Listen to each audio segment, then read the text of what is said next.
I am reporting on a randomised controlled trial that aimed to improve outcomes for frail older people. The aim of the study was to determine whether a multifactorial intervention reduced frailty and increased mobility in older people who are frail. The randomised controlled trial was conducted in Sydney, Australia. People recently discharged from hospital were included if they met a pre-specified definition of frailty, were aged over 70 years, lived at home and had no severe cognitive impairment. The trial had a PEDro score of 8 out of 10. It could not blind participants or therapists, but the trial met all other criteria for internal validity. Outcomes were measured at baseline, 3 and 12 months. The primary outcomes were frailty and mobility.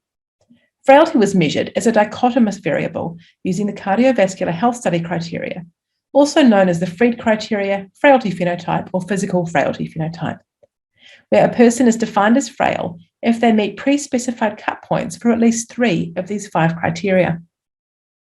Mobility was measured using the short physical performance battery, a continuous performance measure that combines the scores of a balance task, a walking task, and time to rise from a chair 5 times.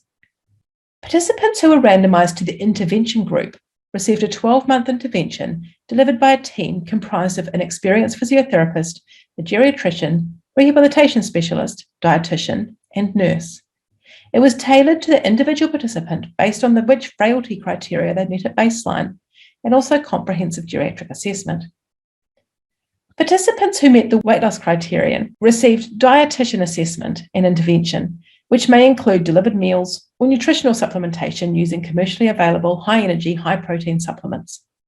Participants who screened in reporting exhaustion with a high depression scale score were referred to a psychologist or psychiatrist. And if they were socially isolated, therapists identified options to increase social engagement, such as day groups or phone contact with volunteer groups.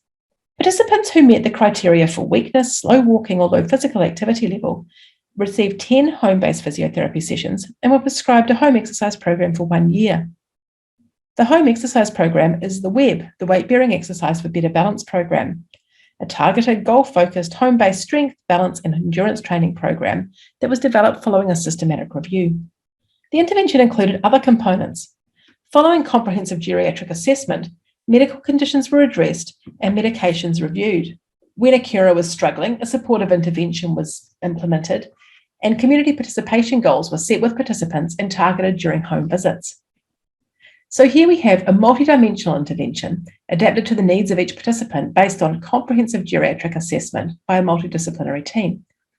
In order for this to be delivered effectively, there was case management by the physiotherapist and weekly case conferences.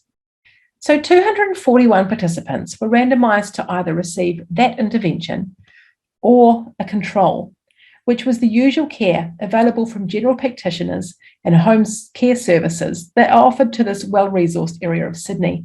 90% of participants completed the study.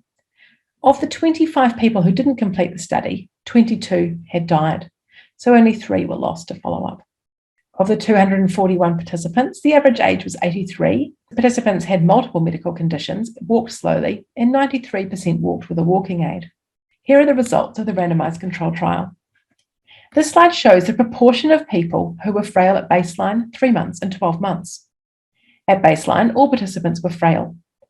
By 3 months, there were fewer frail people in the intervention group compared with the control group. And by 12 months, this between-group difference was statistically significant.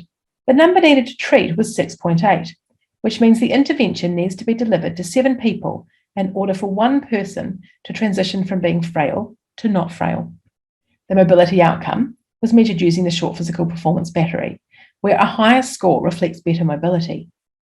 This graph shows short physical performance battery score on the y-axis and time point on the x-axis. The dot is the mean score and the vertical lines are the standard error. The intervention is shown in red and the control is in blue. Both groups improved over the first 3 months. Then the control group deteriorated and the intervention group continued to improve their mobility. Mobility was significantly greater in the intervention group than the control group at 12 months after adjusting for baseline scores. The between-group difference of 1.44 points is considered a substantial change, and there was a similar result when we look at the walking speed component of the short physical performance battery, where the intervention group walked 0.05 metres a second faster over 4 metres than the control group at 12 months. In older people, 0.05 metres a second is the lowest value considered clinically meaningful, and it probably is meaningful in this comparatively frail group. We also measured adherence to the intervention. This graph shows a proportion of the prescribed intervention completed by the participants. As you can see, adherence to the intervention was low, with 1/3 of participants completing less than 25% of the prescribed intervention. The median amount of intervention undertaken was 25 to 50% of that prescribed. We evaluated the effect of treatment among participants who complied with the treatment they were allocated. The effect of the treatment on the participants who complied with the allocated treatment was more than twofold greater in reducing frailty and increasing mobility when compared with the effective allocation on all trial participants.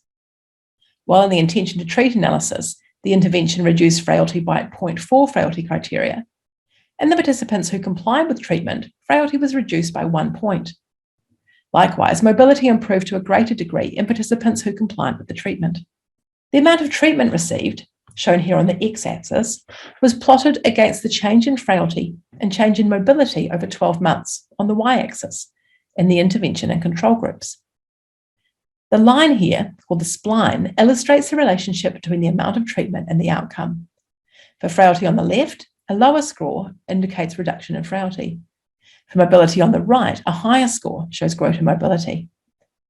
Here we see the outcomes were better when participants adhered to more than 40% of the intervention. In conclusion, a multifactorial intervention delivered by an interdisciplinary team reduced frailty and increased mobility in these frail older people. The challenge is how to structure a service to provide such an intervention and to optimise adherence by individual participants. I'd like to acknowledge my co-authors on this study and also the study participants.